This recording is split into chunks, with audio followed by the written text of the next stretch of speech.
Hey guys! So I'm here today with the second batch of my February reviews. I feel like in the last few weeks I've been reading a little bit less than normal, honestly. I've been giving a lot of time to things like school and friends and writing and watching a few shows.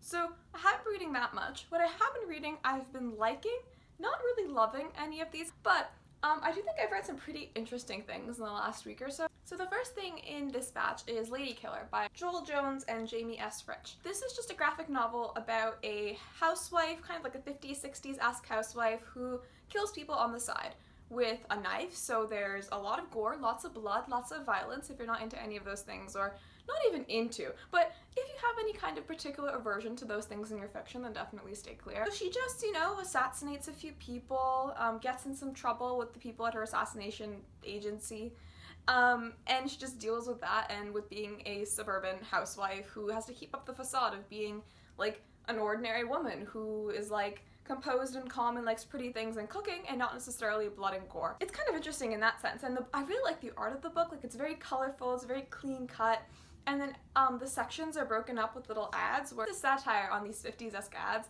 and like selling house cleaning products and things like that to women, and instead of that it's like the woman selling you like murder weapons and poison. And I was kind of into that, which is deeply worrying. I didn't love it though. Like, I thought it was a really cool concept. I really liked how it was executed mostly, but I feel like the story was kind of lacking and the characters were lacking because, the characters fell into a role. So like the suburban mother who kills people, or the suburban mother who kills people's husband, or the husband's mother. And so you had this kind of role where the person was acted a set way throughout the novel, and that was just it. It wasn't like very deep into character or even the plot. I didn't think was particularly complicated. It was relatively predictable, so it's not something I would say is amazing and life-changing, but I did really enjoy it, and it's a fun way to spend like 20 minutes of your life. And then after that I read Norse Mythology by Neil Gaiman. I was actually really pleasantly surprised by this book because I have a complicated relationship with Neil Gaiman.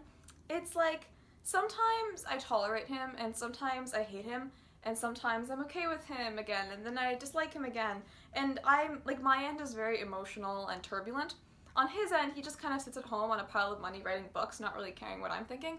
But it works for us, except I really like this book, and maybe that's because it was less about Gaiman's storytelling and it was less about Gaiman and it was more about the Norse mythology that he was telling. Because the problem with his work is I just feel like it's self-indulgent. Maybe I'll get into that, like particular reviews of his books. I just normally have that issue, but I didn't have that with this book, which is essentially a reworking of Norse mythology. So it's like basic Norse myths and characters, like you have your Loki and your Thor and your Odin, and it's like their lives and different legends that are associated with them. And it starts in the beginning of all things and it ends at the end of all things, and it's just really well done, beautifully written in a style that correlated to the mythos. It added like little dialogues for the characters that I think were well put, so it gave them more personality, that I think that they were very well done. And I really enjoyed reading it. Like, I came into it not knowing anything about Norse mythology other than that a guy named Loki exists and he's not that great, I don't think.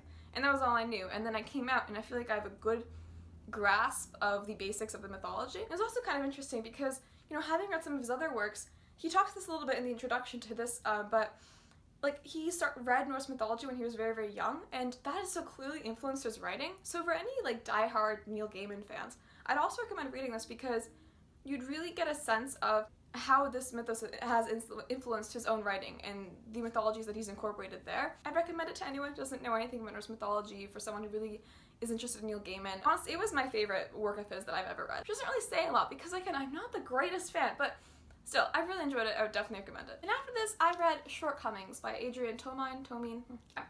This book was not my favorite. It follows a main character named Ben. Ben's relationship is kind of on the rocks. It's not going great. Ben is an Asian American man, and his girlfriend as well. There's some turbulence in their relationship, and she goes to New York to pursue her career for several months. And so the book follows Ben, it follows his relationship, it follows his friendship with one of his friends. He doesn't really have friends because he's not a very likable person, which I think is part of my problem. And so I think the story is not very interesting or well done.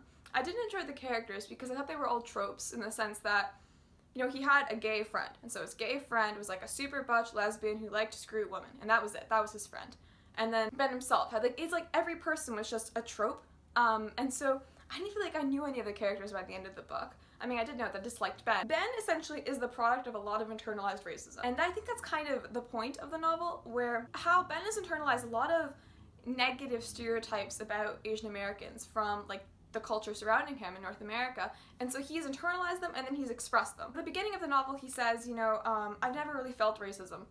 And then, throughout the novel, he essentially counters that statement because he himself is the product of that racism. And so he acts in negative ways, and he has very low self-esteem about himself because of stereotypes of Asian men in the media. And he has these odd perceptions of, like, mixed-race couples, where it's like as if it's good for an Asian man to date a white girl, but then if a white man dates an Asian girl, then it's just perverse and disgusting. But he has all these, like, negative perceptions, and so he's really internalized them, and he's expressing them. And so he's very unlikable. And so some of his relationships suffer from those things. And so the novel is an interesting exploration of that. And it really, I think that explanation was well done, if not slightly heavy-handed. I just didn't enjoy it because I got the perception that we were supposed to empathize with Ben, and that we were supposed to feel for the fact that he'd internalized all these things, and I just felt like I was supposed to be on his side, and I wasn't. I was like, yes, Ben, I hope your relationship falls apart, I hope all your friends leave you, because honestly, they don't need to be around someone like you, who is negative and terrible, just honestly, like, not pleasant to read about, and I don't think that was the point. Like, I don't think he was supposed to be so unpleasant and so terrible as he was to me, and so because of that, I really didn't enjoy it. The art was fine. I liked it. I don't really know anything about art. I can say that, I didn't like it, I didn't dislike it. I tend to like colored art more than black and white, but this was fine. The art didn't detract from the story. I just didn't like the story itself. The next thing I read was Annihilation by Jeff Vandermeer, which is the first in his Area X trilogy. So Annihilation follows a biologist who is part of a team of 4 people who have been sent into Area X, which we know it's a place that's uninhabited by humans, and a lot of teams have been sent into Area X, but not a lot of them have made it back, and those that have are kind of off. And so we have that, and we just have this kind of mysterious beginning, and then the rest of the story is as mysterious as the beginning. And this book is interesting because, generally speaking, if asked to rank the things that people prefer in fiction, people will say, and people tend to prefer plot, character, and writing. And so I personally tend to enjoy character, the character is most important to me, and then writing, and then plot.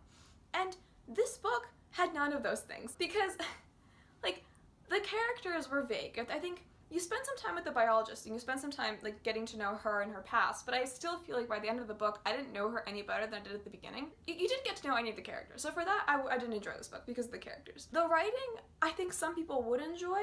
To me, I didn't feel immersed in it in the text because it kind of felt like when you're reading a piece of dry nonfiction and you keep like getting sucked out of the text, you need to keep forcing yourself to go back into it because you're just not that interested in it, and it's like you're not immersed in the text.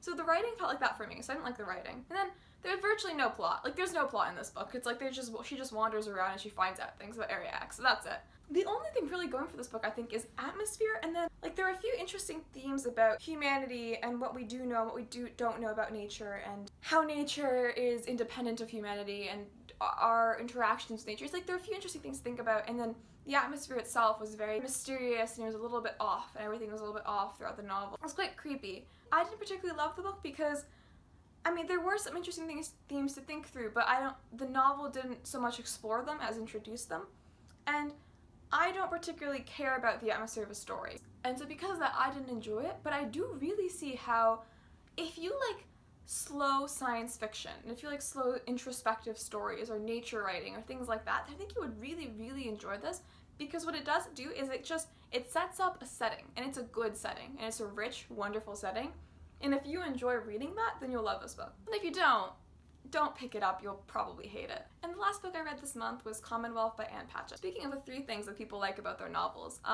Commonwealth has decent writing. I liked it. I thought it was fine. It didn't detract or add to the story. It has amazing characters, and it really has to have that because there's absolutely no plot in this book whatsoever. It follows 2 sets of siblings the mother from one of the sets of siblings' parents and the father from the other sets, they had an affair together and then they got married.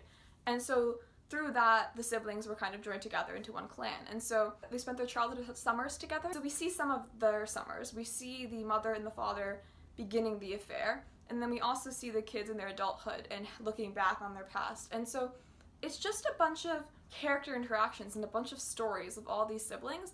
And because of that, I really, really enjoyed it. It wasn't like a life-changing read, but I really like reading about characters and their interactions and how something that happened 30 years ago influences this character and therefore this character and therefore this character. And I like the whole knotted web of interactions and what these people all mean to each other and just the different relationships that form in this weird circumstances. I guess there was some plot or suspense in the book where there was an dramatic incident in the past of the children. And so throughout the book you don't quite know exactly what happened in this incident, but the thing is, even by the time you do find out, you've been very slowly fed the details of the situation, so by the time you find out the final detail, like, you basically understand what happened that time, so even then there's no real suspense. It's all about, if you enjoy reading about characters, and if you enjoy reading about families, then you'll love it, and if not, then you won't. So those are the last 5 books that I read. Hope you enjoyed me talking about them. Please tell me if you've read any of them, if you plan on reading any of them. Thanks so much for watching, and have a good day.